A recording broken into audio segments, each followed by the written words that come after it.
Jody is a bit of a, hey Andrew, hey Priscilla. Yeah. Look, I've decided to adopt this low carb lifestyle, at least for the next 3 months until my next filming commitment, all right? Because I just came away from a filming commitment. I wasn't happy with how I looked. All right, so I'm going to be making what we call hamin in Chinese, in Cantonese. Something that you might have seen me make a number of times here on Twitch, but tonight we're going to do it low carb, right? In fact, it's not too much of a stretch to make this low carb because the components that make up this particular dish are essentially low carb, and the only thing that really is like high carb that we want to consider substituting with something else are the noodles, right? So I've got a pack of these noodles. Okay, these are what they call the shirataki noodles. This is bought in the Japanese, in a Korean store, but this is the Japanese version of it. It sits in basically like a volume of water. But I also bought another version of essentially the same thing, but these are wider cut noodles. And I tried some of this yesterday in a stir fry, okay? There's nothing fundamentally wrong with the flavor on the thing. So the flavor is fine. The texture is a little bit like bouncy, okay? It's nice and soft, it's a little bit bouncy. My problem with it at this point in time is that it is non-porous, so it doesn't absorb the flavors of your stir-fry sauce, all right? You look great. Thanks. No, yeah. Okay, so this is what these noodles look like, and I used them for a batch of char kway teow yesterday at my market store for my personal consumption, just to try out what they're like, right? So these noodles also sat in a big bag of water as well, okay? And apparently you have to rinse it out before you use it.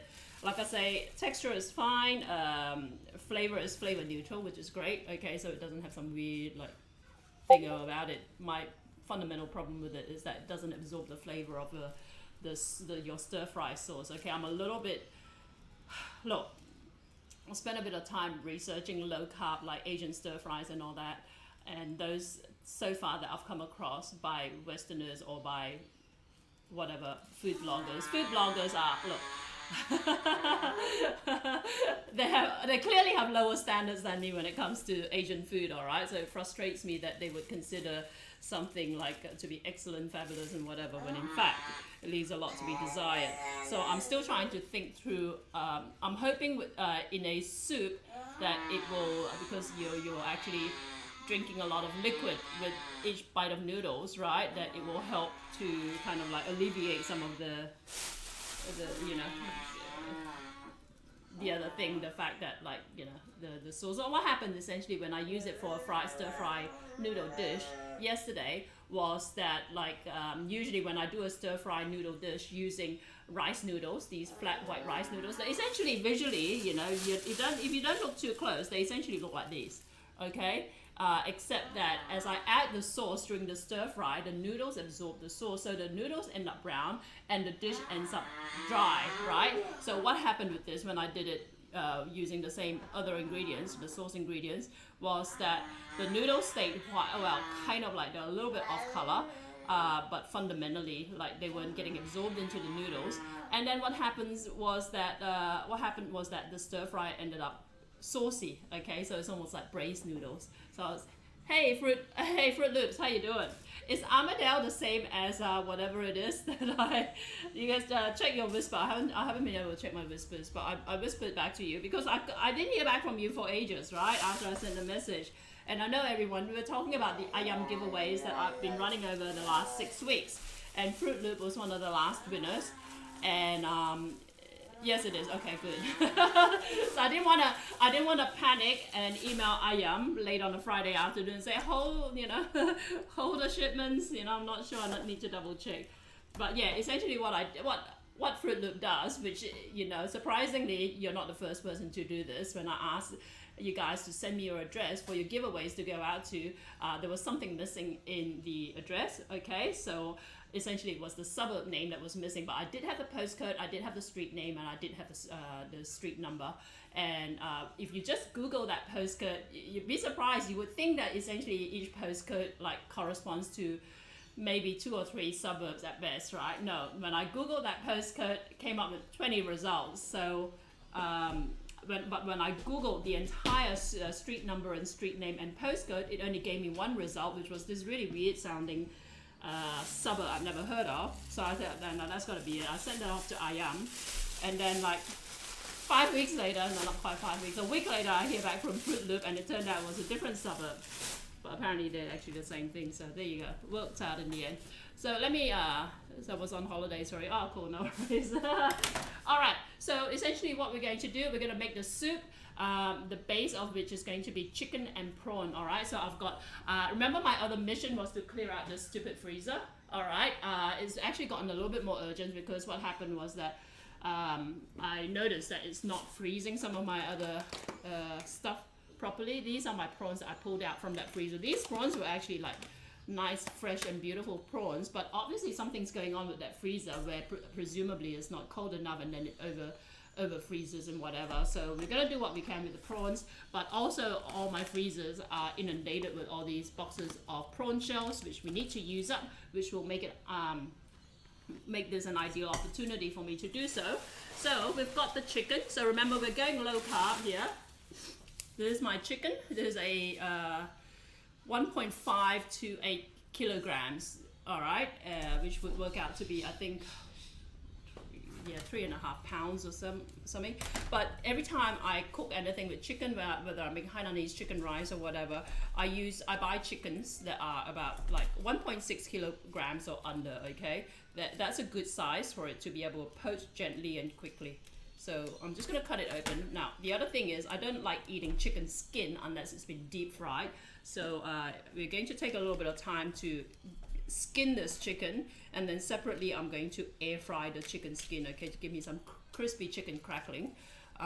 Hey, Alfredo, is that Alfredo? I'm looking at this tiny little tablet here because my other computer that you normally see me looking over here for the chat looks like Konnyaku. It is Konnyaku actually. Hey Olivia, how you doing? Hi Kiran. And the hi Priscilla and Olivia, yeah, that's right. Let me just see if I can expand this. Now I need my damn glasses. But yeah, the computer that you normally see me look at down here has completely frozen up just right before I went live on air. Oh, it is Alfredo. And I blame my latest Windows 10 update. Okay, so I promise you every 2 days it says, oh, we have to update your system, and then on more than one occasion now it hasn't updated properly and then something goes wrong. And that particular laptop was over there only because it's like the oldest of my laptops actually, because this is actually very close to where I do my cooking, and I just don't want to have my nicer computers getting splattered with oil, all right? So I guess maybe all that cooking intensive activity near it may not have been helpful, but I don't think it's the oil from my cooking that killed it. I reckon it was the Windows 10 update. Me too. Only fried chicken skin, can't stand the soft skin. Yeah, I know, right? You and me both.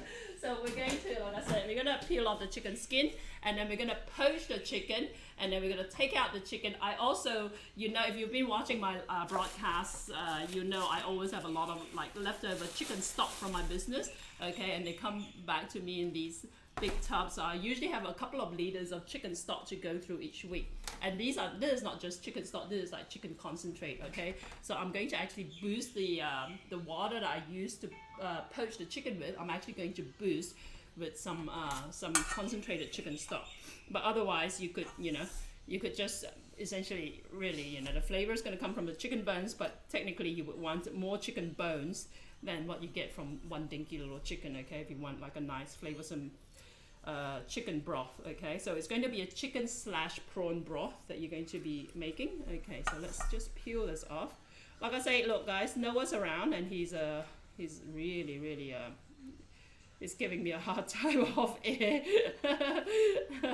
He's like spilling everything everywhere, so I'm going to try and hurry this up a little bit. if I have time and if it's settled enough, I will make some sambal belacan, which is the chili dip that usually you would serve with this particular noodle dish. Okay, if not, I will just refer you to one of the 50 other videos on my YouTube channel where I have made sambal belacan before. Okay, and my YouTube channel, in case you're wondering, is youtube.com/JackieM, JACKIEM.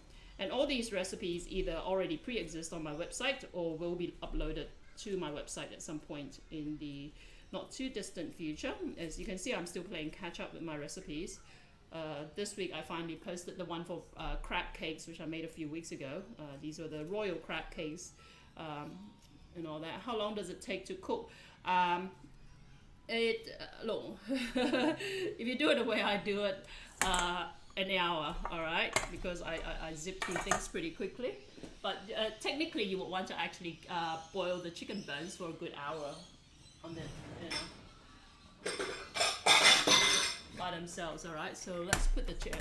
And obviously, you wouldn't be doing what I'm doing now, like peeling the chicken skin off. Usually, I'd just throw the whole chicken in the soup, in the water, poach it. Okay, dish it out, let it cool down, and then I would shred the chicken and then throw the bones back into the stock, get more flavor out of it. Okay, and then I basically discard the skin because I don't eat it. So I figure, why waste it this time around, you know? Let's just cut it off and throw it in the air fryer. And of course, if you don't have an air fryer, you can actually use what do you call it? A deep fryer. Okay, you basically fry it in some oil until it's crispy, but air fryer much quicker in this particular instance. Okay, do you celebrate Thanksgiving? No, I don't. Australians that celebrate Thanksgiving because it's a very American, like historical event, right? It's not a religious event per se. So there's Thanksgiving is nothing in Australia unless you have a particular, you know, connection to the USA, right? But when is Thanksgiving again? It's one of my followers on social media who's also a blogger. He actually is flying out on Thanksgiving to Malaysia.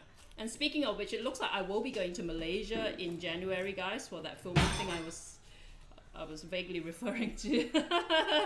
I'm vaguely referring to it only because I haven't really kind of like lined all the ducks in a row yet, as far as getting sponsorship and that sort of stuff, right? It just seems, you know, I've just got so much going on that I just don't have the time I usually spend in hustling for sponsorship, okay? But yeah. But essentially, when I travel, I travel for free because I get sponsored. And this time around, so far, I have a financial gap that I want to get sponsored for. I mean, I can still go. It's not going to kill me if I fork out. It's next Thursday. Okay. Do you have an Australian version? No, actually, we don't have an Australian version of Thanksgiving, in all honesty. Because Australia, like, yeah. Can anyone think of an Australian version of Thanksgiving? I don't think there's anything really. We celebrate just about everything else. We didn't used to celebrate Halloween, really, by the way. It really only became big in the last, I guess, 10 years or so. And even so, only gradually bigger over the years. But yeah. But even now, like with Halloween, it's really the kids who celebrate it. It's not like America where like you get the adults all dressed up like whatever. Yeah, Noah, God, little monkey. Okay, so I haven't stopped today. So since I picked him, I went to the post office. Anyone who I owe any prizes, all right, everything has been shipped off. Okay, I'm sorry for the delays, but I went to the post office, and every time I go to the post office, it just feels like I spend half a day there just filling out forms and whatever. It's really dumb. All right. Whoops. Well, that was smart. I should have disconnected it first. But there's some water in this pot here. Okay, the chicken is going here. Noah thinks it's funny. I've just managed to spill half the water because I dragged the cable along with it.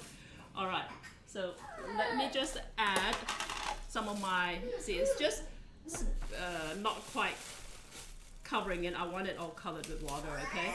So instead of water, you would traditionally actually put water in here, all right, guys? So don't stress out about what I'm adding into it now. It's only because I'm trying to use up some chicken stock, concentrated chicken stock here, okay? But otherwise, I would be using water. Can you cater movie sets? Why would I cater movie sets? People, my problem with the whole food thing is that because I started out in food production, people see me and they think, oh great, she can do my catering, okay? Which is fine in and of itself, but I'm not at that stage in my career where what happened at some point in my career trajectory is that was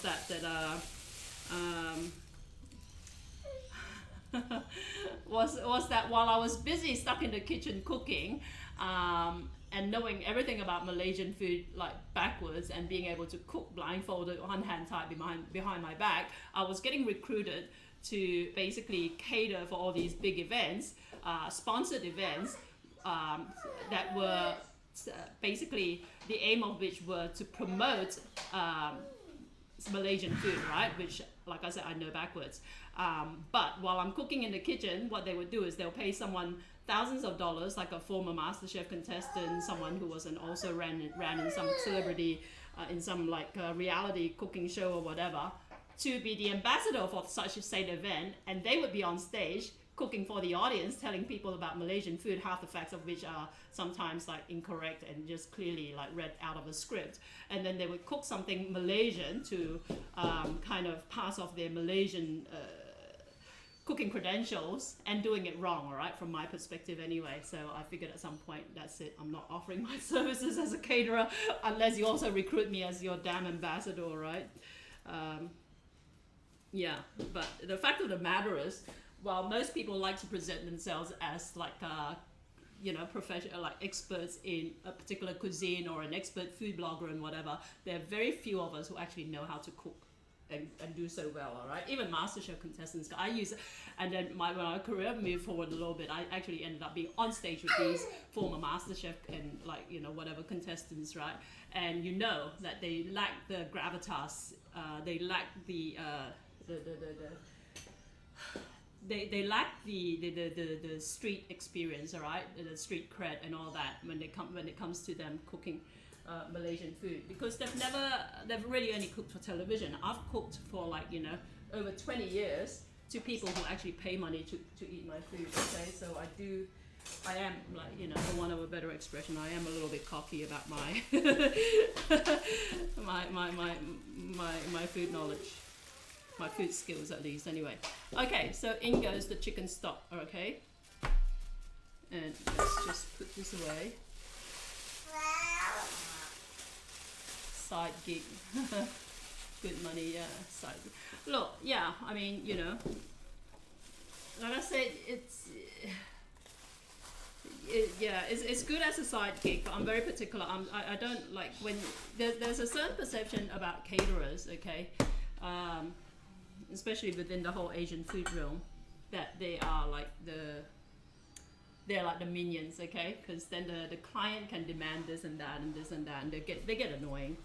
They'll ask for like, oh, we've got the 2 people who are like gluten intolerant, 2 people who are vegetarian, 2 people who are vegan and whatever else. So we'll need you to adapt your recipes and your and all that. So it'll be like 50 emails back and forth, lots of phone calls, and they just treat you like yeah. I hate it.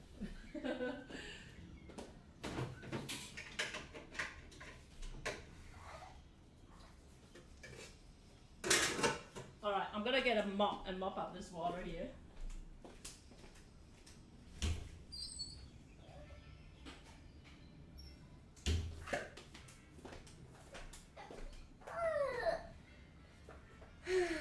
This is not the first time you've seen me mopping the floor, by the way, during a live broadcast.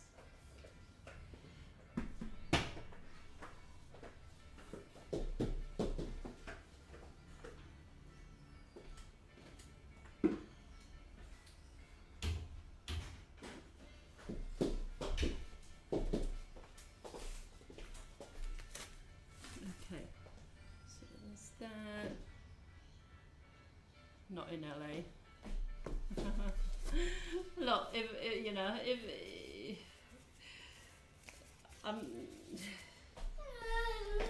I never have to worry about being out of a job because I can cook, right? So if I lost everything today and I was like, if I ended up in Alaska or something like that, I can just, you know, I can open up a little stand and sell Malaysian food, and I know that people will buy from me. Okay.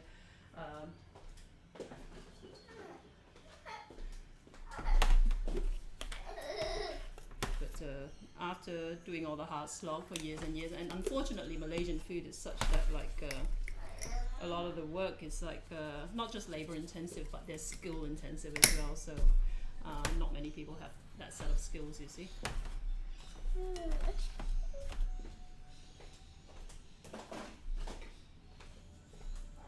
And what it meant essentially is that like every time I sell food, I work harder than all my staff. So I just got tired of it. Okay, so that's not a lot of chicken skin, as you can see, okay? But I'm just drenching it in some white pepper and some chicken powder. I'm gonna throw a little bit of oil in this as well. That's the oil. Okay.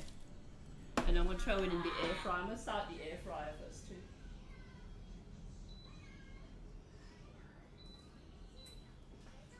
Okay. Big hitters do it out here. My fellow producers would dig this food. If they pay me enough, look, they show me enough respect, I'll do it. I don't want to be treated. I've been to events, right? And especially the Asians are the worst, especially the old school Asians. I catered for one of my regular customers once, and he's like an Asian doctor, right? But he had his parents in town for the event, and I catered for it.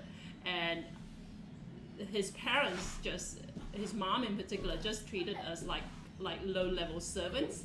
Okay, we arrive and with all this equipment and all that, and they'll make us you know, they won't move out of the way. You're carrying all this stuff, you're trying to work your way around, and they order you around, or clean this up, do this, and I'm like, what the hell, you know, you're treating us like your maid servants back in Malaysia or something like that. It's just no respect. It's quite frustrating.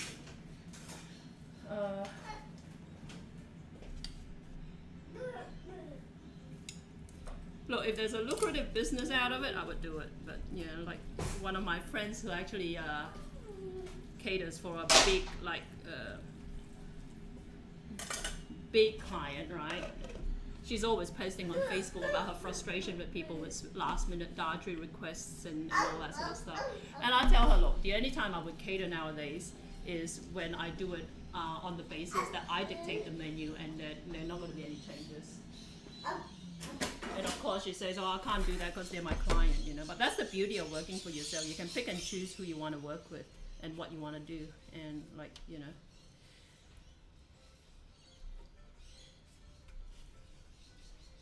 Look, like I said, if there's money in it, you know, I could be a personal chef for someone really, really rich, you know, if that's what I want to do, sort of thing. But I've got that skill set. I just don't want to be stuck in the kitchen cooking while somebody else takes the credit.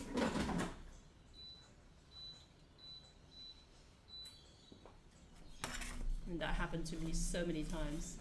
There's a lot of Korean and Vietnamese food here, but not Malaysian. I know. Anthony Bourdain was supposed to be opening up some food court or whatever in New York. Okay, so prawns. I'm gonna peel these prawns, right? I'm never short on people wanting to open their own restaurants and wanting me to run it, right? But again, like I said, you know, I just have this nightmare vision of me being the only person who knows how to do all the things that I do, like, you know. Like I said, they're very skill specific. And you see me flipping roti canai and that sort of stuff, and you might be able to find one guy in Malaysia who would go to New York to flip roti canai for you, but they probably won't speak English, and also they won't know how to do anything else. I know how to do everything, right? So, but it means that I do end up doing everything, so that's my frustration. There you go. Noah's spinning the bucket. I know, he's having too much fun. So these prawns just do not look that great, okay, but you know, they're here, I might as well try and use them up, okay, but usually you would see You would see me with better looking prawns than this. A Hollywood fish. Well, let's talk about it, alright? I'm happy to talk about it. If there's money in it, I would do it.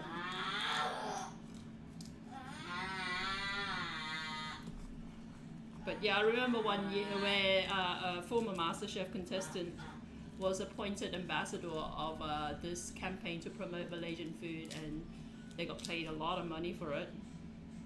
And I got paid nothing to cook alongside them, right? Because what they did as part of the campaign, they had to put out a press release about why they're doing it. So they said in the press release, I'm so passionate about Malaysian food, and I'm horrified basically at how little Australians know about Malaysian food, so it's my duty to tell people. And she gave an example about how bad Australians are with regards to knowing about Malaysian food. And she gave an example, for instance, you know, I was horrified that Australians didn't realize that this particular dish, that she named the dish, was from Malaysia. They didn't realize it was from Malaysia. And I read the dish name, I was like, well, that's because that dish is not from freaking Malaysia, you idiot. But it just goes to show the layers of irony associated with that statement. But yeah, when we were on stage together, she'll be like talking about how passionate she was about Malaysian food, and then quoting facts that presumably were handed to her from the research team, from the PR team, right?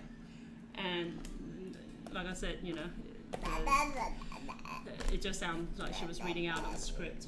So.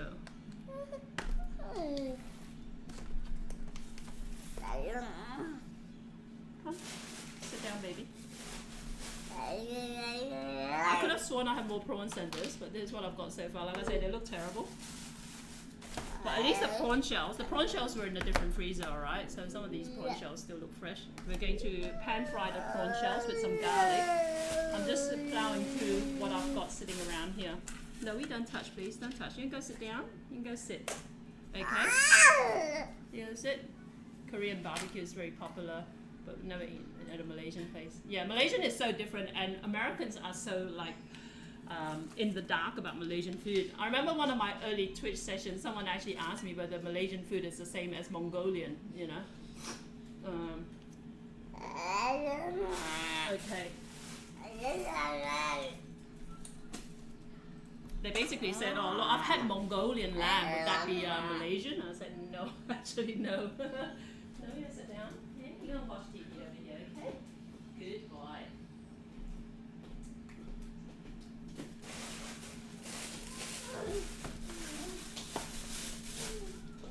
Okay, let's pull out.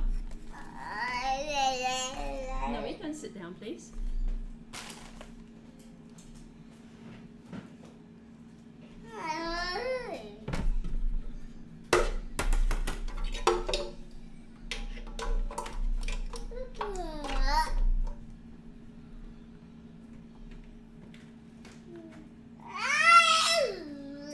Okay, so my sunbeam again.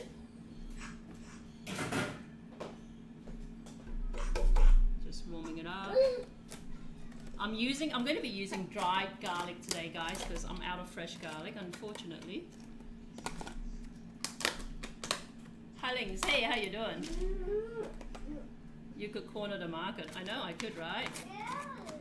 Now my other struggle with so I've lived in the UK before. Granted, this was nearly 20 years ago, but you know, I've since spoken to other people who've been to the UK who tell me things haven't really changed that much. But when I was in the UK, there's so many ingredients that are impossible to get a hold of over in that part of the world, right? Like even the noodles that I usually use for this, which are the rice noodles. Oh, you're putting on a hat. Yeah, good boy. Yeah.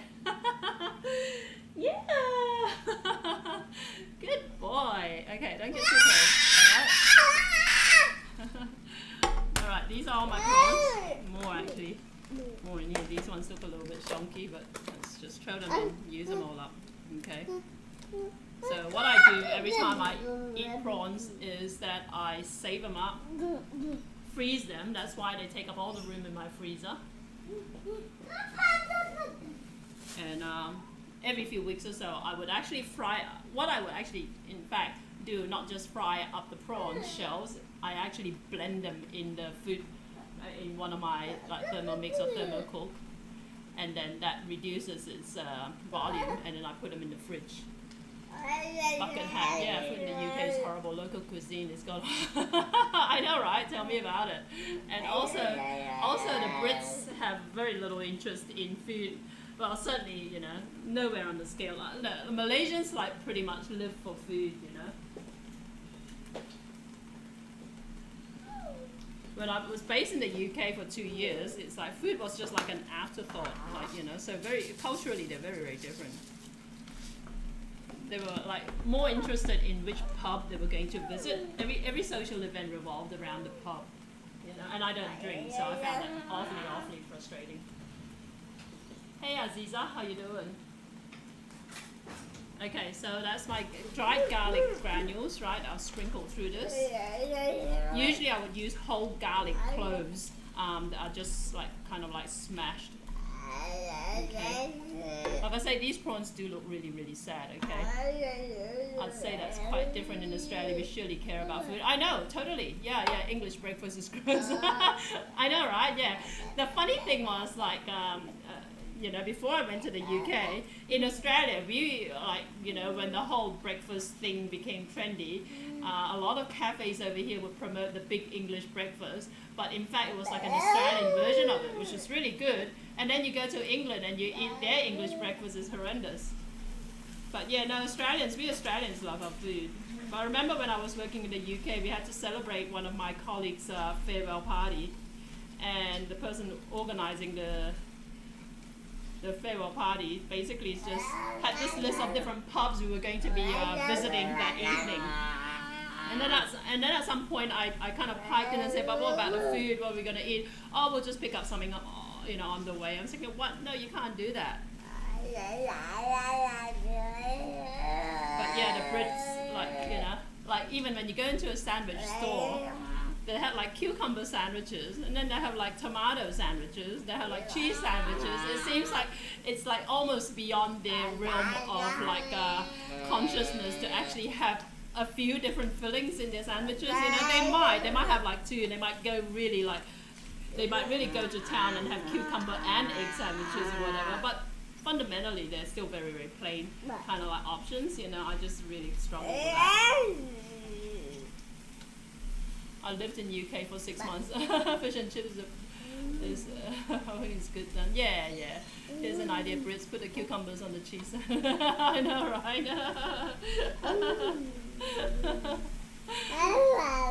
Alright, I haven't added the oil in here yet because there was so much like moisture in the prawn shells, right? And if I had put the oil in first and heated up the oil, it would have basically just spat everything out. Okay, so let's put the oil in now, wherever that is. Here you go. Okay. So if you've seen me do this in the past, what I would have done, so there's a fair bit of oil goes in here because ideally these noodles should have a nice sheen of oil at the top, alright? Which weirds some people out because, you know, people think oil is unhealthy, but we Asians aren't particularly like worried about it. The taste buds are totally burned due to alcohol consumption. That's probably what it is. But yeah, it's like we went away on a weekend, I remember, in the UK and stayed at this place that we found. I don't know, like anybody here is too old. Hey Dennis, how you doing?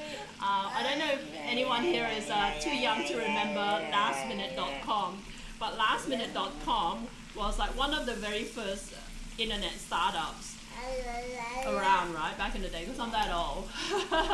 But late 90s, there was this startup called lastminute.com, and the idea was that it's basically a web portal that had all these last minute deals, including accommodation, travel, and all that sort of stuff. So it failed miserably because it was so slow loading, right, even by the standards of its day. But I booked this accommodation, this getaway that sounded really cool, a British, like old British castle kind of thing, right, with buffet breakfast thrown in. And you go there, and first of all, they had like the black pudding, which is essentially cow's blood, I believe, right? Coagulated cow's blood. And then they had like pineapple, whatever, to make up a big English breakfast. And the food had gone off. They've been sitting on the buffet, the chafing dishes, keeping warm, and they were all dried and shriveled. And then I took a bite of something, and I forget what it was, but it was off, right? And then like you go to your hotel room, and there was like wallpaper. It's like wallpaper from the 60s or 70s, okay? And they were peeling off, and like where the heater was, there was basically a hole punch in the wall, as though you took a hammer and punch a hole in the wall in order to be able to get the pipe for the heater to come through. It was just like something out of like a nightmare. It's like, what kind of accommodation is this, you know? But, that's when I realized all my childhood dreams about the you know, how sophisticated the Brits were and all that just went out the window. Black pudding, cow blood pudding. Yeah, cool, right here.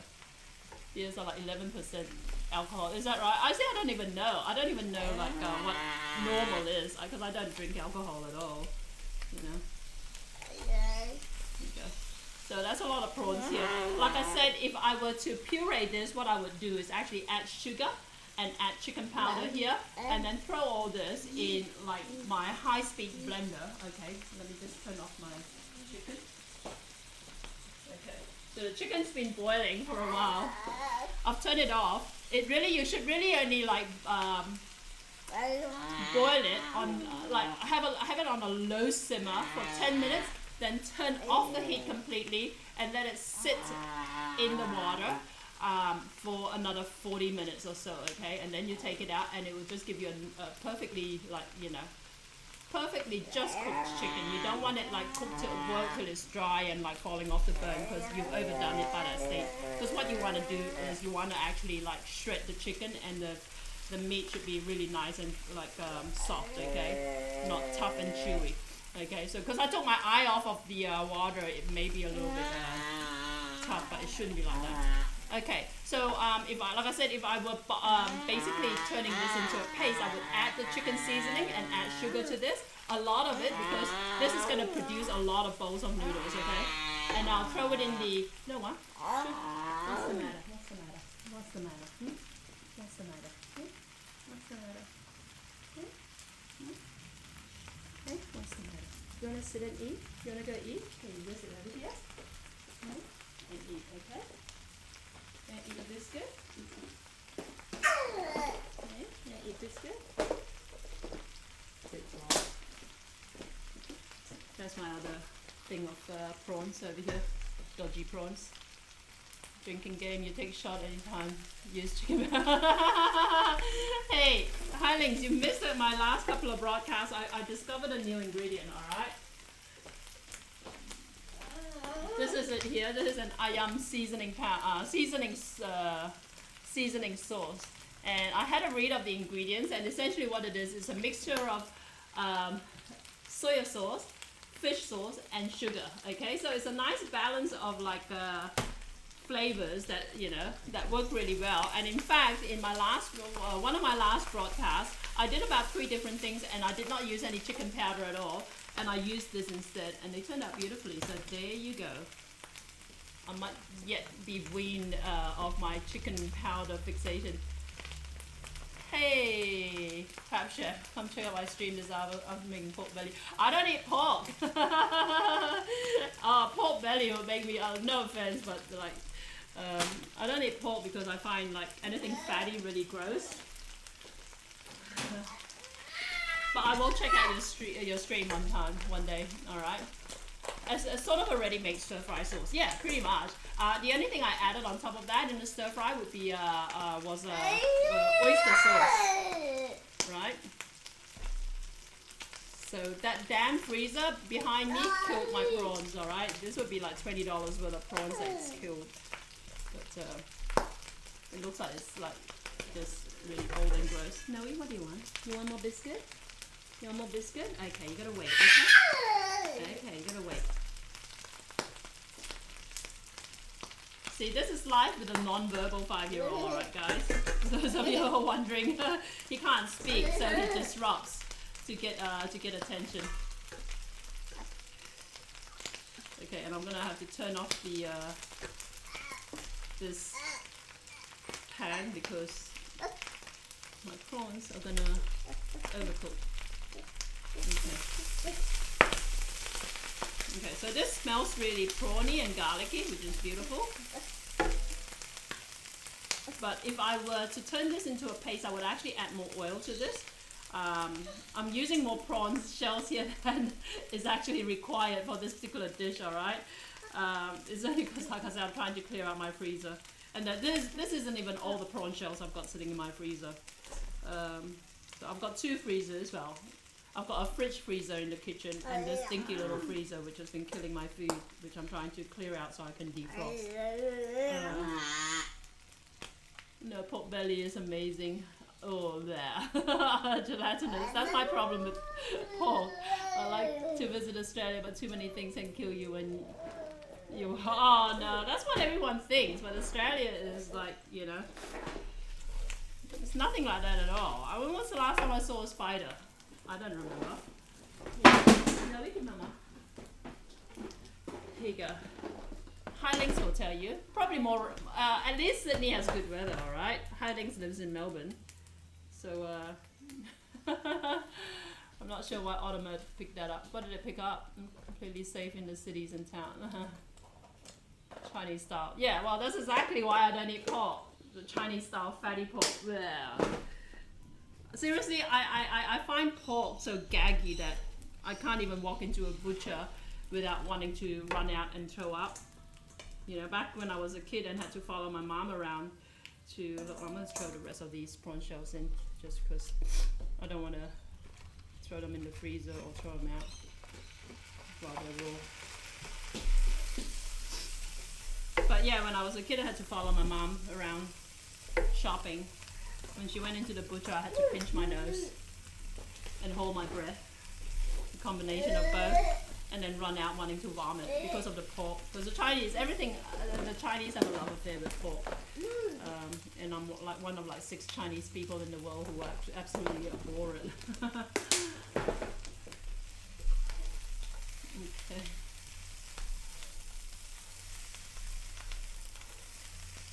I like your kitchen, nice, like lots of space. Yeah, that's my living room. The beauty of living alone is you can do whatever the hell you want with your house, and nobody's gonna have. You don't have family. I don't have family things to take up my time. You know, I don't have to worry about like I just live like a like a free agent. Okay, so that should do it. Let's turn it off.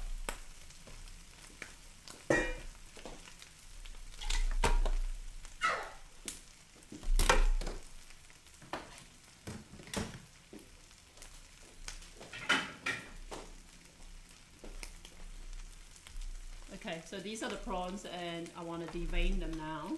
Let me smell my knife. Where's my knife? Okay, here it is. But these are all the prawn shells, alright? I'm thinking, look, this is just way too much prawn shell. I need probably half of it and that's being generous. But let's blend the rest of it unseasoned, okay, so that in future I can use it for other things than just prawn soup. I'll use it as like unseasoned prawn stock in other dishes. But yeah, let's throw some of this in here. But usually if I were actually doing this like full boil, I would add more oil to this, okay.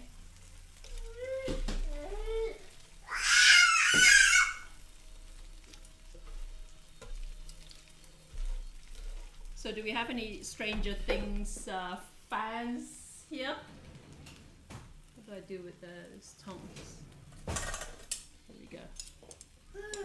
We are me, my wife, and 2 toddlers in the 24 square. Is 34 square meters small or big? I don't even know. I don't even know what the size of my apartment is. It's a 2-bedroom apartment. It's me and Noah. It turned out I actually accidentally fried a whole prawn here. Doesn't matter. First season was better. It was, yeah, wasn't it? The other day I made pad thai and it was great, but one problem I always have with rice stick noodles, they always go mushy. So you use the dried rice sticks, right? Yeah, that's the thing about stir fries. You just you need higher heat, and you want to be able to like, yeah, don't stir it too much. You need higher heat. You need to cook smaller batches, and add the sauce in very small amounts. Okay. But stir fries are one of those things you really have to watch and then kind of like get into the zone and do it properly, you know.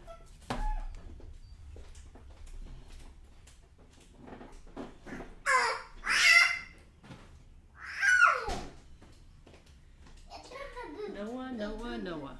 All right, let's bring my chicken over. Seeing I've had it boiling at high heat, maybe it's already ready. Okay, less than 300 square feet. Tiny. So how many bedrooms is that? 34 square meters. I'm trying to visualize it. Yeah, I used the dried rice sticks, soak them for a bit. Yeah, that's the thing. Like, look, you know, pad thai is not something I actually cook, but I will do it, all right, just for you. Okay, I'll do it, and you guys can watch me do pad thai, and then see if it's helpful. Not tonight, obviously.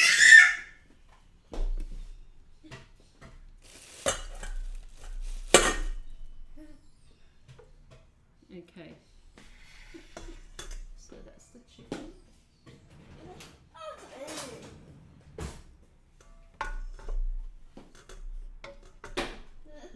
Let's take it out.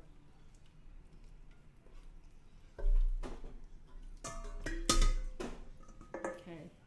Like I say, I think it's done. It's even scorched a little bit. Okay, but I'm doing it wrong. All right. Do what I say, not what I do. So usually what you want to do, bring the water to a boil. I didn't do that. I stuck it in cold water. Bring the water to a boil. Throw in the chicken. Turn it down to the lowest heat setting. Okay. Let it simmer on low heat for 10 minutes, and then turn off the heat altogether and leave it covered for another 40 minutes. And then you take out the chicken, and it will be perfect. Okay. That's how you would do your Hainanese chicken rice chicken as well. So let's add the prawn shells in here. Okay.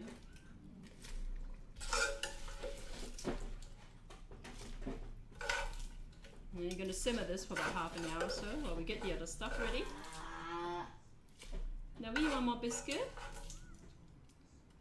And in all my talking, like I've managed to burn some of the garlic crisps, but we're going to ignore that. We're going to strain this out anyway when we serve. Okay.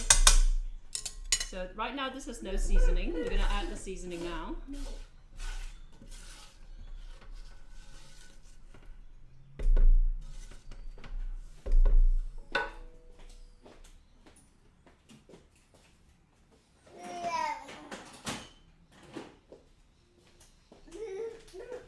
So technically my diet would require, Nishu, how you doing? Yes, Stranger Things, Olivia. I blame my daughter actually. I didn't even have Netflix until like 3 weeks ago. And she and her husband were going, oh, you're gonna watch Stranger Things? You watch Stranger Things? So I subscribed to Netflix, and I didn't even watch it for a couple of weeks after that because I kept looking at it and thinking, oh no. You know, because in all honesty, I don't like watching like scripted shows. I don't have a television. I haven't had a television in years, okay? So I'll put in some pepper, and I'm putting some chicken powder. But yeah, I finally watched it, and I found it a little bit slow going because people actually tend to complain about Netflix. The fact that like these shows, like without commercials, they're actually 1 solid hour, right? When you're watching it, it just feels like, you know, they're trying to stretch out the storyline, and it feels like a little bit of a drag. I just lack the attention span, and I lack the time to really kind of like indulge in like binge walking. But once I got into it, gosh, did I get into it. All right, I'm adding some sugar. Ideally you would want rock sugar. I'm just putting in some white sugar, okay? Technically with a low carb diet you really should be avoiding sugar, but we're just putting like a tablespoon in there. So Hawaiian food. You should watch the Grateful Dead doc on Amazon. It's great. If if we're talking movies, 2 bedrooms with space for a bed and nothing more. 2 bedrooms with space for a bed and nothing more. Okay. The Grateful Dead. Is it something to do with music? I'm not a very musical person. Okay, so we're gonna, let me just quickly taste test this, and I'm gonna simmer this to bring out more flavor from the burns, right? The burns, the shells. Okay, this is quite salty already. As I was talking and putting in chicken powder. I'm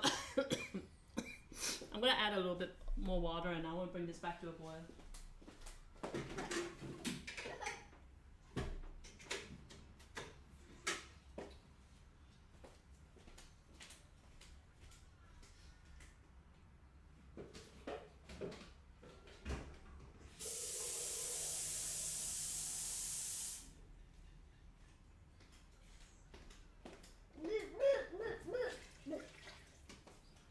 Okay, so let's boil that. I'm kind of burnt out on Thai food. I'm trying Hawaiian food lately. They love spam out there. Or how much spam they use. He's in his 80s. Who's in his 80s? Loco.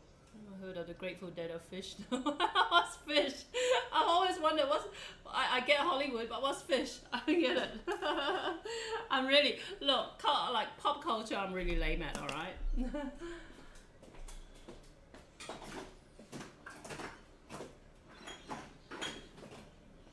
Here, Noah, you want biscuit? Goodbye, yeah. Alright. My poppy, my granddad, my mum's side. Alright, okay. Cool.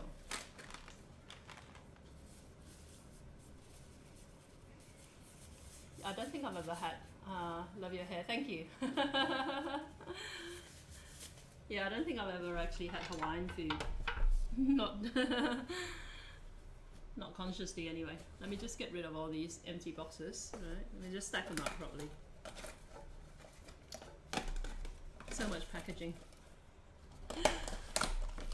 Alright, so we're simmering the soup, right? And we've got the chicken that we gotta shred.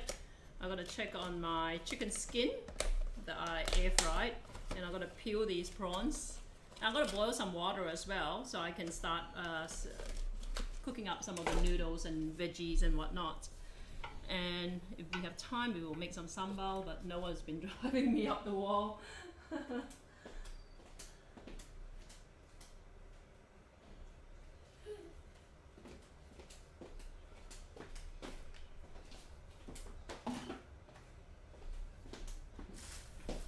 Okay, let's peel the prawns first. So these are my crappy prawns. I probably won't end up eating them, but technically this is a prawn noodle soup dish, so. Okay, let's cut it in half, sideways, okay? So that's how they would usually stretch the prawns in a prawn noodle soup dish, especially at the hawker stalls in Malaysia. They cut them down the middle, so you end up with 2 halves of a prawn that visually still look like a whole prawn. Okay, you take out the vein over there.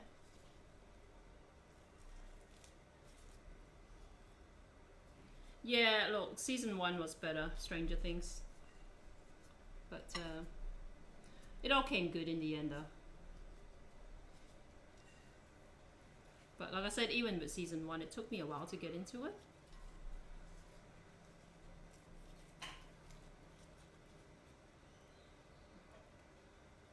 Then the other Netflix series I'm told you absolutely have to watch is called The Sinner. And that doesn't look to me like it's going to appeal either, but my hairdresser is swearing up and down I absolutely must watch it, and I have to go back and report next time. Next time I see her at her salon, I'm going to have to report back on what I thought of it, so I guess I have to watch at least an episode. I actually...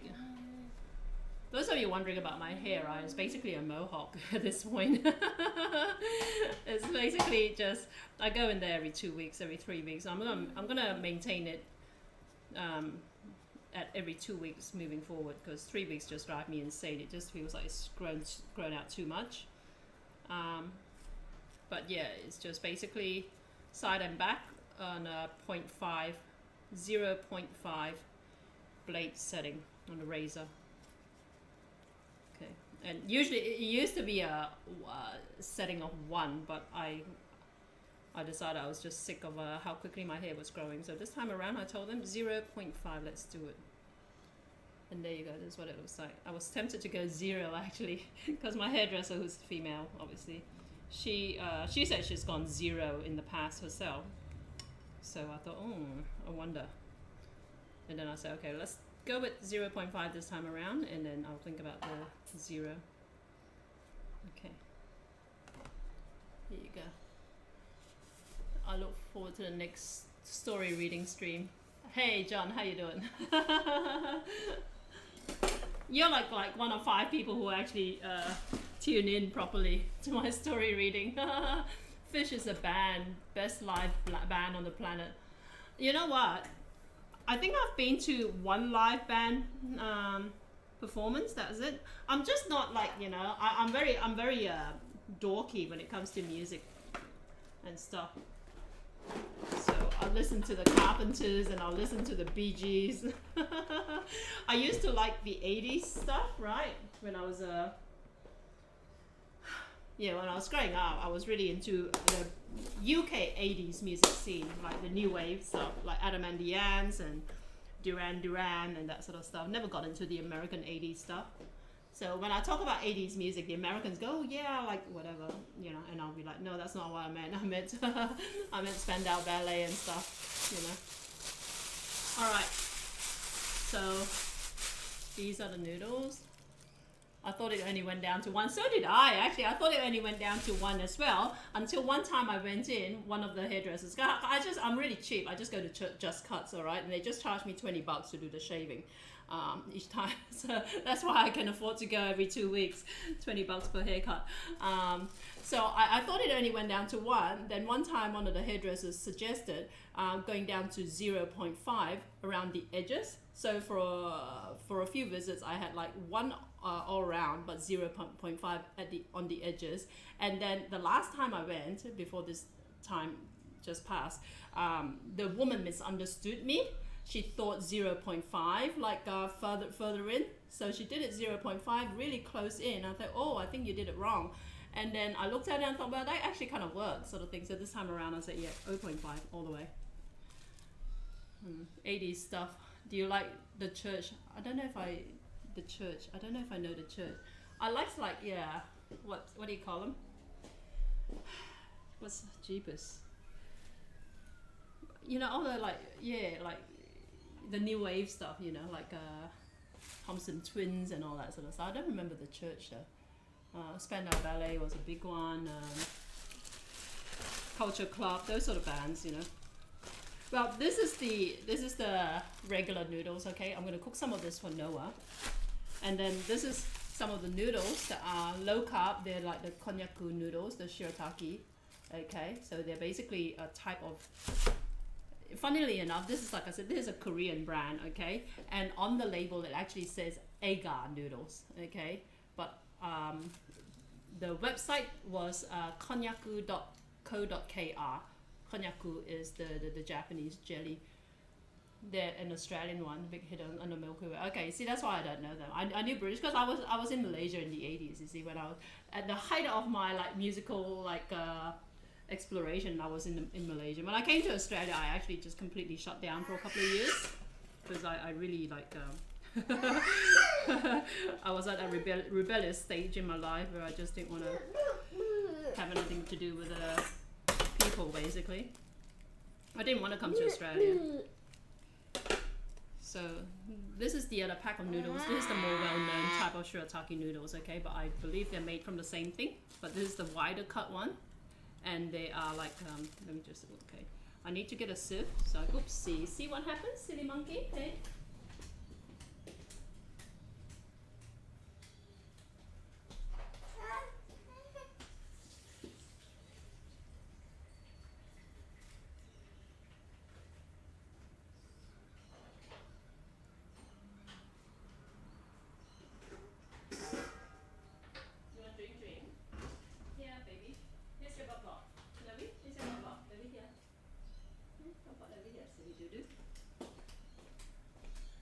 so this is the other pack of noodles, strained down. So this is what it looks like, okay? And this is my first time trying it. It feels softer than this other variety, okay? This one's from Japan, okay? And I believe they're made from the same stuff. This is from Korea, okay? These are wider cut, and if you look at it closely, they're actually they've got serrations on them. I guess it's so that they're not too smooth. I guess the serrations to help it grab onto what little sauce it can grab onto. Come on. Oh come on! You must have heard of Under the Milk. If you play it, I might know it. I don't know what you were looking for. I might have known what you would find. I don't know. That does not ring a bell. Yeah. Come, you sit over here. You want more biscuit? Here you go. Good boy.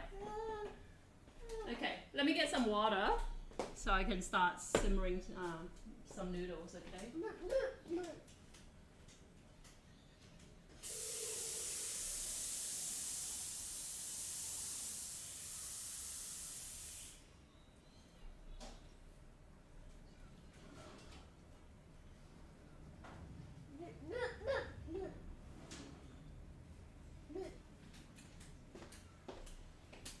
The only Australian band I could listen to was Men at Work, and that was because I listened to them when I was in Malaysia. Alright, so there's a saucepan here. Water, I'm going to boil an egg in here, okay? I'm going to serve the noodles with boiled egg. No, you want to go sit down, please? You can go sit down. Good boy.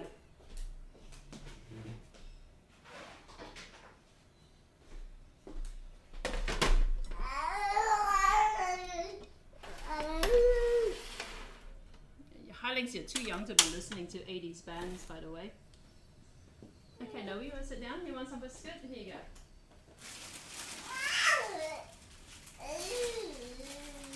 Oh, you want this one? You want this one? Hey, you want this one?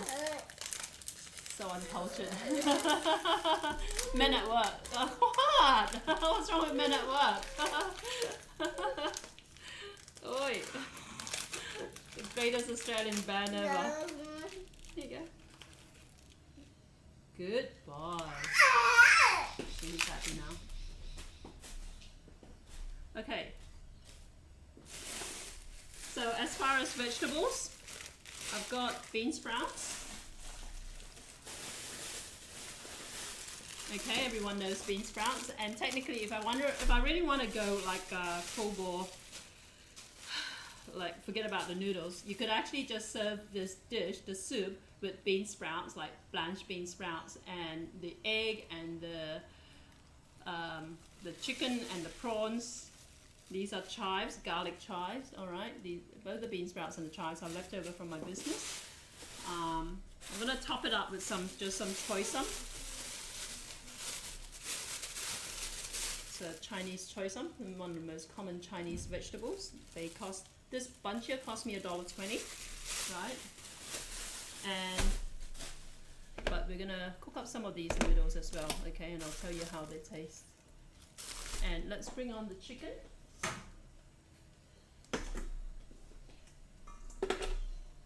Okay, so here's the chicken. We're gonna peel it. Oh, Mama, have you? Here you go.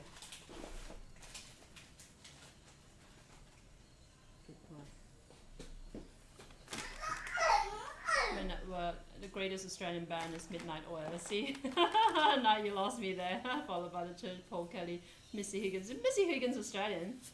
And never heard of the others. Never heard of Carmody and the Audreys. Never heard of them. All right, let's shred the chicken. All right. Oh yeah, wait. Let's shred the chicken skin. Okay, there you go. That's my chicken skin. Okay, perfect. No need to do anything else with it.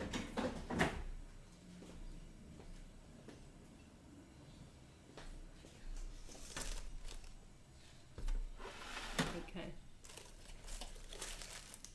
Fish headlined banana with Springsteen, they played together. Huh. See, Springsteen again, like these are two like You know, the kind of music I like I said, look up Thompson Twins, look up, who's the guy who sang She Blinded Me with Science? Look up like, You Blinded Me with Science, She Blinded Me with Science. It's one of my favorite songs. See, like I said, I don't really like, I'm not one of these like, kind of like, walking encyclopedias of music. You know, I just know I like this song, I like that song, and that's about it. Bananarama, those are the kind of like songs that are teenage.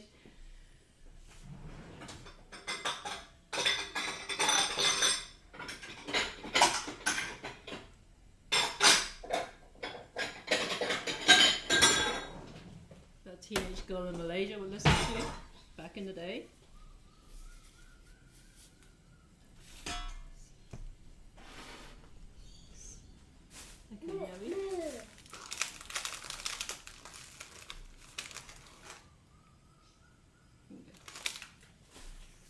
Tears for Fears.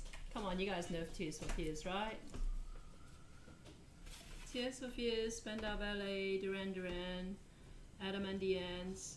Those were like my top bands. Genesis. The great Australian Christmas song of all time. Oh God, is that a troll song? There's such a thing as an Australian Christmas song. I'll play it afterwards. I have this album, Doctor Who, DDG.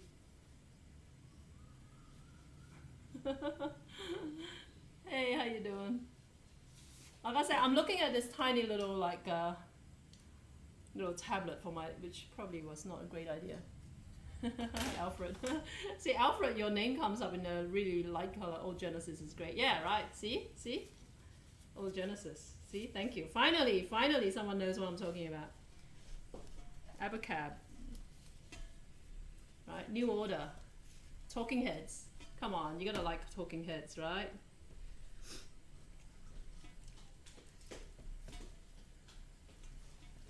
Eurythmics. What else? I can assure you, Jackie, this definitely is not a troll song.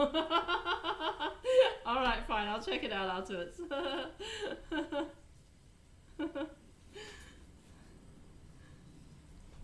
Hey, baby. You want more? Here you go. Good boy. He's happily eating his snacky thing. Oh, finally, thank God it's settled.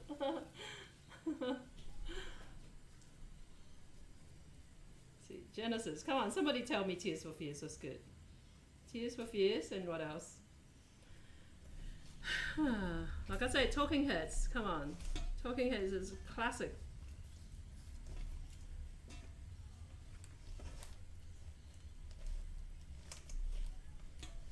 I did like the American love songs of the 80s though, like the Karate Kid song and stuff like that.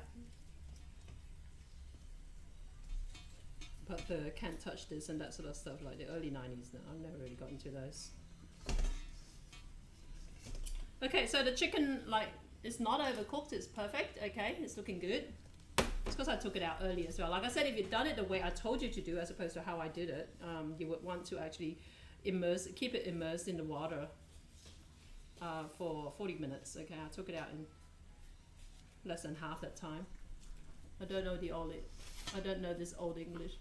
Lamb Lies Down on Broadway. What's the hand? Lamb Lies Down on Broadway. Talking Heads, Remain in Light is their best album. Oh, I don't know about it. I know the... Is that Remain in Light? I don't know the album name. But Style Council. Anyone like Style Council? Come on, tell me you like Style Council. Whoopsies. Whoopsies. No, you want to pick it up? Okay. Look up the Style Council, somebody. I promise you, you will love their songs. If you've got taste. Hey Lenny, how you doing? See, I cannot see the chat on YouTube, so if anyone's watching on YouTube or Periscope and have said hello, thanks for watching, guys. Sorry, my chat monitoring is really lame and also really ad hoc. And guess what? Fish earned the whole album on Halloween. Covered the whole album on Halloween. Is that right? Really? Talking Heads. Fish. I'm gonna have to Google Fish after this.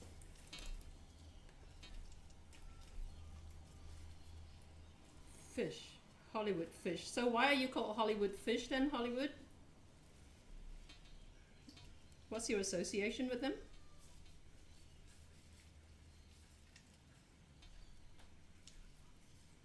Somebody by the name of Alex, I forget which handle it correlates to, but I couldn't remember what Alex won, but I took a stab and guessed that they won a Rode microphone. So Alex, if you're watching, whoever you are, I forget now, you've got a Rode microphone en route to you, okay?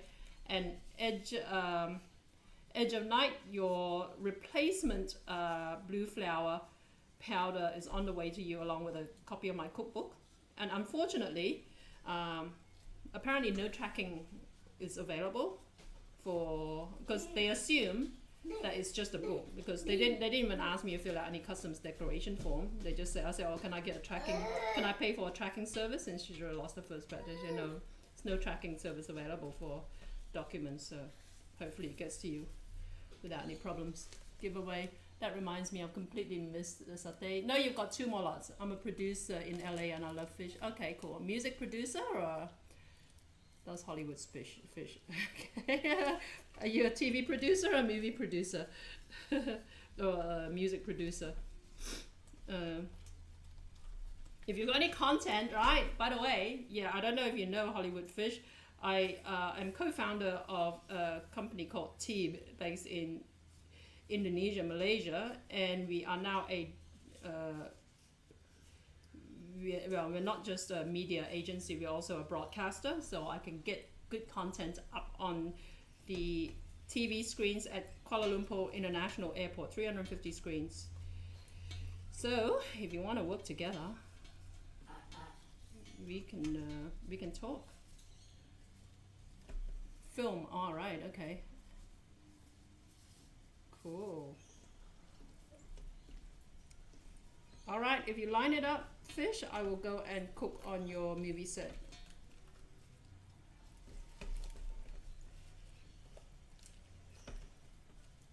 But yeah, the thing is, like when you're airing content on an airport TV screen, because of the noise levels there, you basically want subtitles on everything, or you want content that's essentially very visual. So that's what we're plowing through at the moment. But plenty of opportunities to work together otherwise. So one of my previous series that was shot for television is going to air on Kuala Lumpur International Airport at some point. Not too far away, hopefully. That's the beauty of owning your own media outlet. You get to push your own content out. We also have an online portal, but I'm not too focused on the online portal because it targets an Indonesian, Malaysian audience. Okay, so a lot of the content is like indie productions made in that part of the world. But Kuala Lumpur International Airport, the demographic will be quite different. All right, so let's take out the boiled egg and let's throw in the prawns and just blanch them. If you're really like fussy, you can actually blanch this in the soup, and that will basically, every last drop of flavor from the prawns will end up seeped into the soup. But I think the soup already has plenty of prawn in it, okay, so I'm not too worried about it.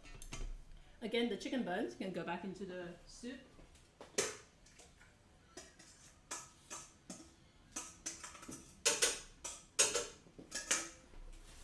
And with this particular dish, right, the prawn noodle soup, there are a couple of versions of it. Some of it is like lighter on the prawns, okay, and gives a clearer broth. Others are like a very intense, like prawny version, okay. This particular one that I'm making tonight is going to be at the other end of the scale, where it's quite prawny, quite like the soup's going to be foggy, okay. Okay, let's take out the prawns.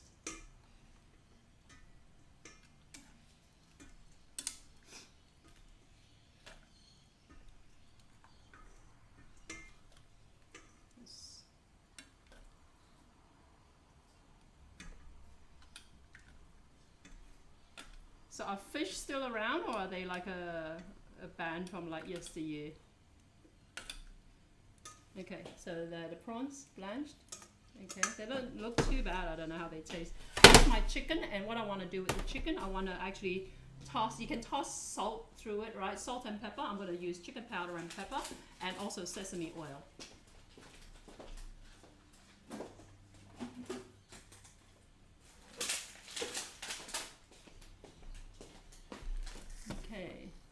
IMDb is under Douglas Schaffer. Two F's. That's pronounced Schaffer or Schaefer? I want to write all this down. All right. Fish. Douglas. Schaffer. Okay, I like crime thriller. Maybe I'll have a few on Netflix and Amazon Prime. Some good, some not so good. Don't hold, I guess. You write that pilot for Netflix or something.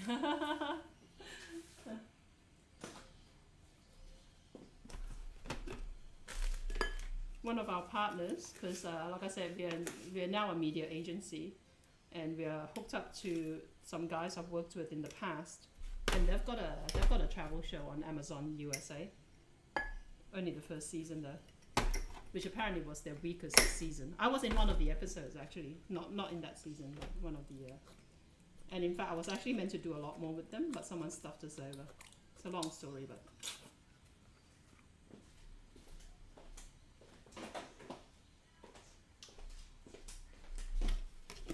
So sesame oil, lots of pepper, white pepper, and some chicken powder. We're going to toss this through. Fish still tours. Played 13 shows at Madison Square Garden without repeating a song. Oh, seriously? Were they covers though, or or their own songs? Okay, so mix is true. When I was looking for content for TV.com a year ago, I posted about it on LinkedIn, and I had a lot of content, but I also had a lot of people who, like, it sounds like they poured their life savings into making like the one movie they really wanted to make, and then realized they couldn't sell it. It's quite sad, in all honesty. And they asked me how I can help them monetize, and be like, well, it's a bit late now. Over 220 songs, no repeats. Ah, okay, cool. Okay, so there you go. So what you can do is just throw this into a takeaway box.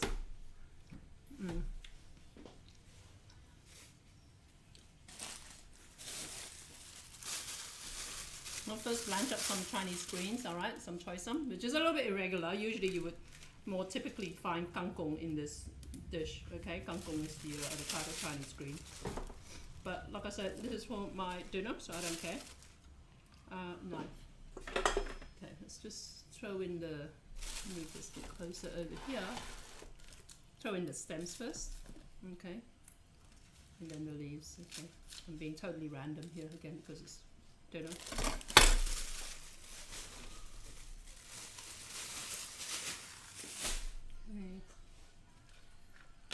So always, if you can, if you have the luxury of time and whatever else, cook the stems first. Put the stems in first. You don't really need to cook this for any length of time. You throw it in, count to 5, take it out. It's pretty much done, okay?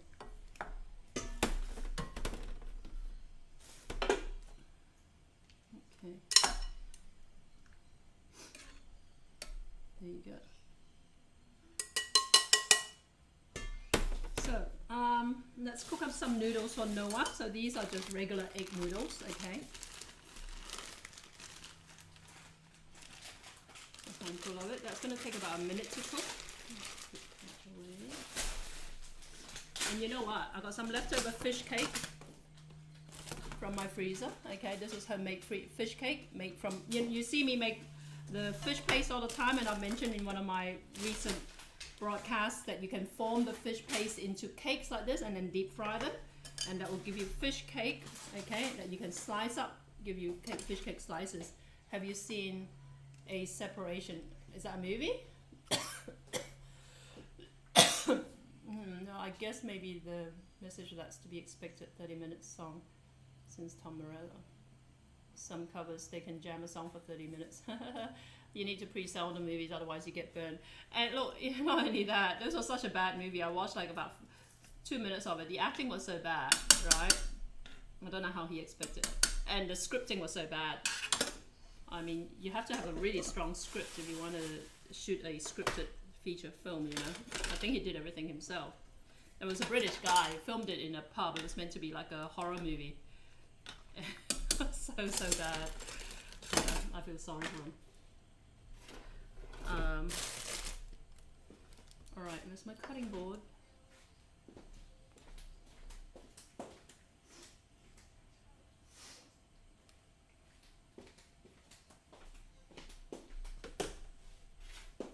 Okay, so let's slice this up.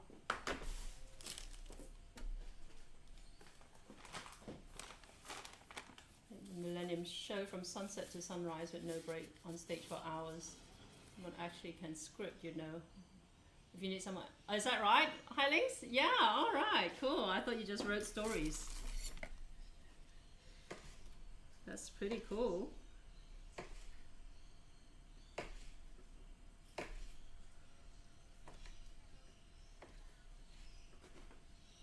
Okay, so that's the fish cake all sliced up. Okay. Let's take out these noodles.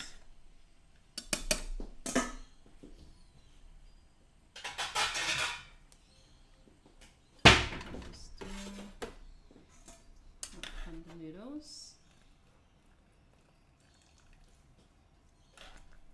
So these noodles, you would need to, these are a type of egg noodles that you need to actually blanch or deep fry before you use, okay? You can tell the variety by their appearance. They look like they've got flour drenched through them, okay? When you see them look like that, it means they need to be deep fried or blanched before you use them. The other variety looks exactly the same, except they don't look like they've got flour drenched through them. Those are for stir frying, okay? Stir frying, or you can blanch them as well, okay, to soften them, but they will be a little bit more al dente than these ones. These ones, once you blanch them, they become really soft, and you can serve them with a sauce, like an oyster-based sauce, or you can serve them with soup, okay? Okay, so let's try these noodles, okay? So this is the Japanese konnyaku. Why doesn't he started eating them already? There's no flavor yet, monkey. I'm just gonna peel this egg. Okay.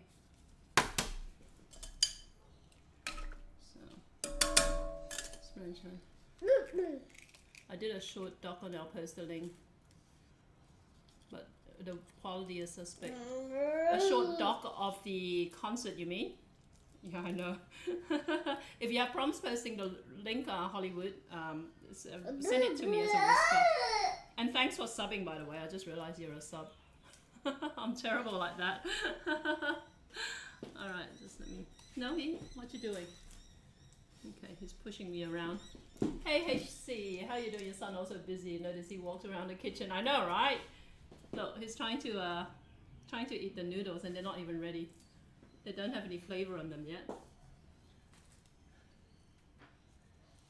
Okay, so I've got the egg. The egg would be easier to peel if it were colder, right? But this is hot. So I'm just going to cheat and just use a spoon to scrape around it. Okay. I just realized I actually turned off the heat. That's why the noodles are not simmering. Okay, let's peel this off. Okay, guys. I'm going to blanch a couple of slices of this fish cake. They're actually already cooked. I just want to blanch them to warm them up. Okay. I've got 50 things happening over here. Let me move the oil out of the way.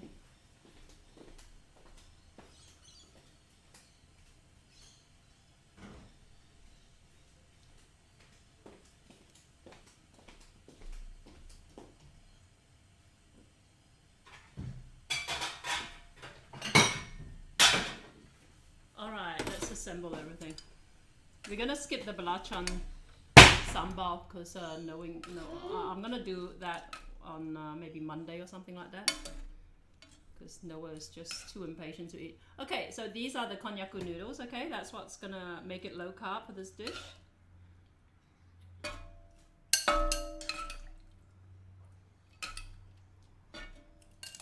hope it tastes alright. I'm gonna taste test this live on there. Okay. I mean, it's not going to taste atrocious. It's just going to, yeah, just be interesting to see how it holds up. Let me just strain out some of the water. A little bit. Okay, back in here. So the fish cake in there. we'll throw in generous amounts of chicken. Okay, because I think the chicken's going to be the highlight, because the prawns look a little bit sad. So some prawns, some chicken, and by the way, I forgot the bean sprouts. You can have the bean sprouts raw and just pour hot soup over them, but I'm actually going to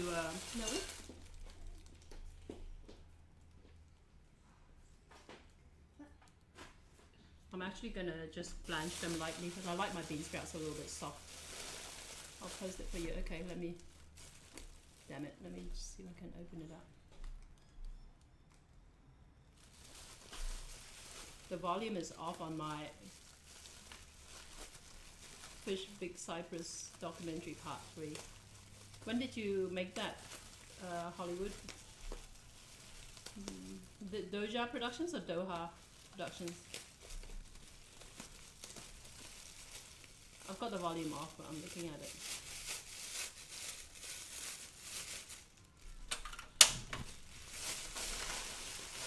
So bean sprouts, I just realized I've got a whole packet, so I just spent 5 minutes trying to open the other one. In go the bean sprouts, okay? So lots of veggies if you're going low carb. Can't go wrong with veggies. Where can one purchase your cooking book? You can do it on my website. Just go to jackiem.com.au, go to click on the shop link, and it will take you to all the links. Okay, I'm going to watch it afterwards. Let me just close this and go back into Twitch. Open it up here. Now I'm going to finish the noodles before I have a chance to put anything else in it. Okay, so outcumbered bean sprouts. The Vietnamese are crazy about bean sprouts. I like bean sprouts, but not to the extent the Vietnamese do. Like every time you go Vietnamese, they always come with like a big plate or even a platter of bean sprouts with like whatever you ordered. Okay, so bean sprouts. Where are my greens? Where are my greens? Okay, here they are. Greens and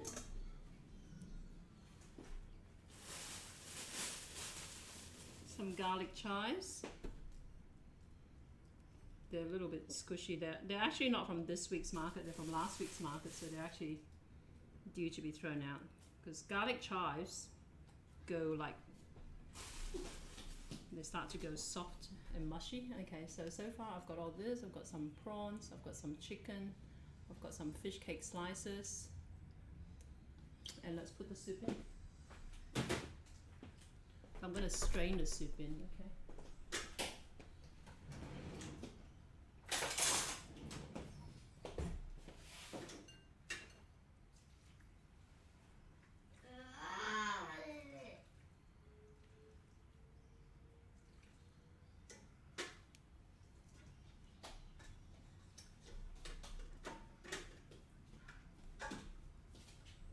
See what I mean about this soup being quite dark and foggy? Okay, so this particular version, because of the amount of prawn shells that go into it, will look like that. Let's get rid of this. And get rid of this.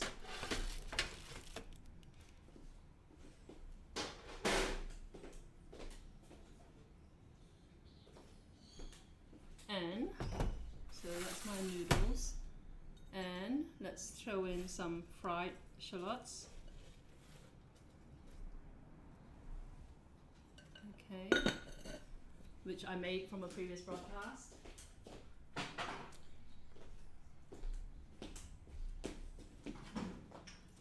So I usually like stick a dollop of the belacan sambal on top of this, but we're going to use the satay boy sauce this time around. Oh yeah, I forgot the egg as well.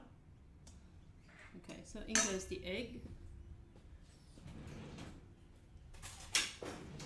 So if you have like some kind of like a sambal like this satay boy sauce, and put a dollop in here, stir it into the soup, gives it a little bit of a kick, okay? And you can have some on the side as well to use as a dip for your noodles. Okay, let me just try this, see what it's like.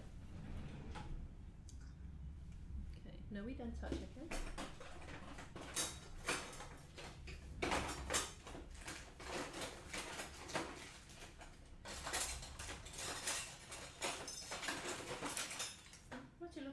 What you looking for? Here we go. Okay, let's do this. Close this off. Harling's bean sprouts are great, especially on pad thai. Yeah, so you're going to make pad thai at some point. Yes, not tonight, but yeah, pretty soonish. Speaking of foods, I've suggested whatever happened to Asian style. Yeah, I know, right? All right, let's stir this around. Okay, so that's my low carb noodles over here. Yeah, I was still trying to ponder how to Asianize it, you know. There's not a lot of movement with Asian Kia, with Kia. So let's try this.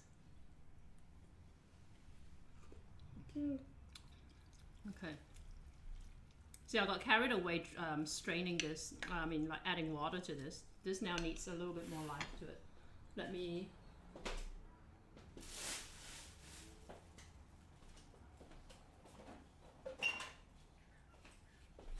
So I'll put a dash of the ayam fish sauce here. Oops, that's more than a dash. Here you go. Why is it saying that my broadcast has ended? Let's close this. It's a problem with like using something that you're not familiar with. All right, let's try this. Let's try this. Here you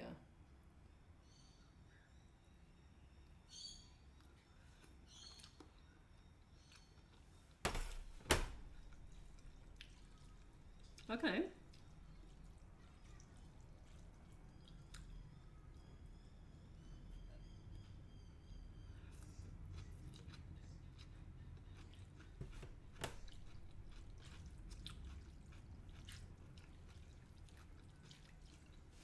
It works. I mean, the noodles taste a little bit like jelly. If you're familiar with like the Chinese like jelly, like, you know, jellyfish or something like that, that's what it kind of like tastes like. Damn this Twitch thing. I'll just open it up over here.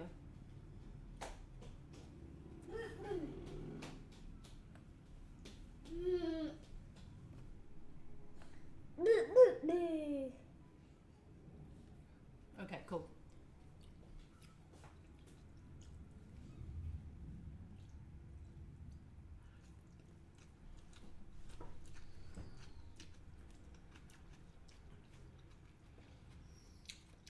There you go. How does it look, guys?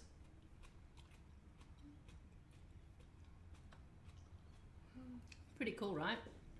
So this is low carb prawn harming noodles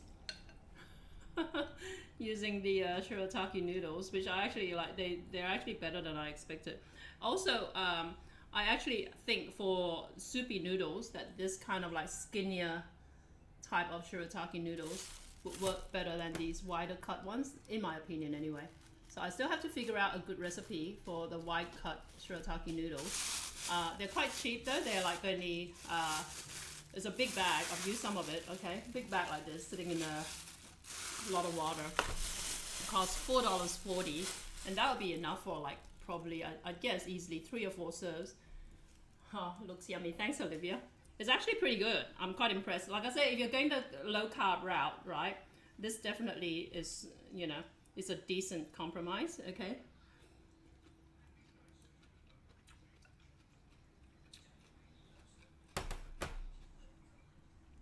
Like, it's not like the noodles don't taste off or whatever. Just the texture, like I say, it feels as though you're biting into something that's very bouncy, very, how would you say it? Yeah, if you're familiar with Chinese jellyfish, that texture, if you've eaten Chinese jellyfish, it's got that same kind of texture, in my opinion anyway. But yeah, I quite like it. I think I could eat this, you know. The great thing about going low carb is that, like I said, I'm not calorie counting. So I'm doing low carb and I'm not eating like dessert and stuff like that. But I haven't been hungry since I went low carb, so it's not a problem at all in terms of depriving yourself, you know.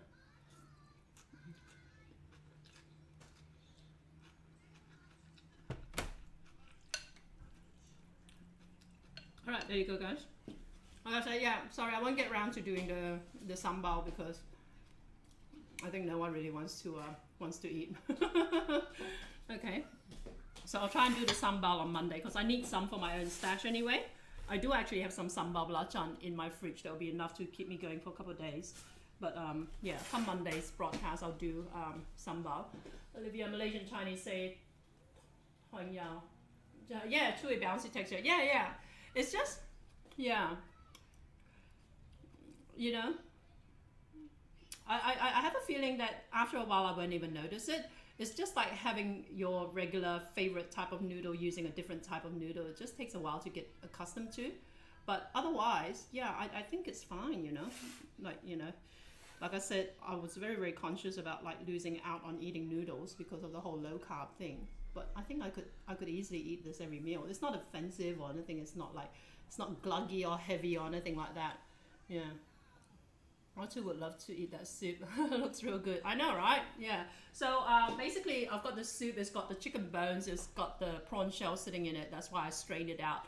And it's also got the bits of garlic in it, right? Usually, like I said, I use whole garlic cloves, just kind of like flatten when I boil it. But yeah, that's why I strained it out. But yeah, there you go. Easy peasy. I'll post the recipe on my website, jackiem.com.au, guys. So keep an eye out for it at some point. But if you're itching for the sambal belacan recipe, SAMBAL BELACAN, which is the shrimp paste chili dip that usually would traditionally be served with this, just go to youtube.com/JackieM and just do a search there for sambal belacan, and you'll find I've done it 50 times. Okay, both a shortcut version and the actual proper version. The actual proper version, you actually have to watch one of these past live broadcasts to catch. All right, thanks so much for joining me, guys. For those of you who catch my Saturday night campfire, make sure you join me at 10 p.m. Sydney time tomorrow night. Okay, so what we do is basically we just chat. I'll be a little bit more focused on engagement then, because I'm not like streaming. First of all, my Saturday night campfire is streamed only on Twitch, all right? It doesn't get shared on YouTube or Facebook or anything, so you can't watch it on Facebook. You actually have to watch it at twitch.tv/JackieMFood. And I will be coming up to a draw for another set of the Satay Boys satay sauce giveaway. In the next 2 weeks, I've got 2 more sets to give out, all right? So, Highling, since you missed out on the 2, you gotta make sure you try and tune in to the, thanks Lisa. Jackie is a strong one, and she beat some from, oh, thank you. So, yeah, try and catch my broadcast tomorrow night, twitch.tv/JackieMFood is where I do my campfire Saturday night, and we just basically chat. You can ask me questions then, or like I said, I'll be a little bit more focused on it. And also what I do is I read campfire stories, okay? Primarily Asian ghost stories, just for a bit of fun, okay? From all these collections of Asian ghost stories that I've got. And also, yeah, and then like I said, you can ask me questions, food related or otherwise as well then. All right, there you go, Noah. He's very hungry. I will see you guys. Thanks again for your patience. I will see you again tomorrow night. Ciao. Goodbye, yeah.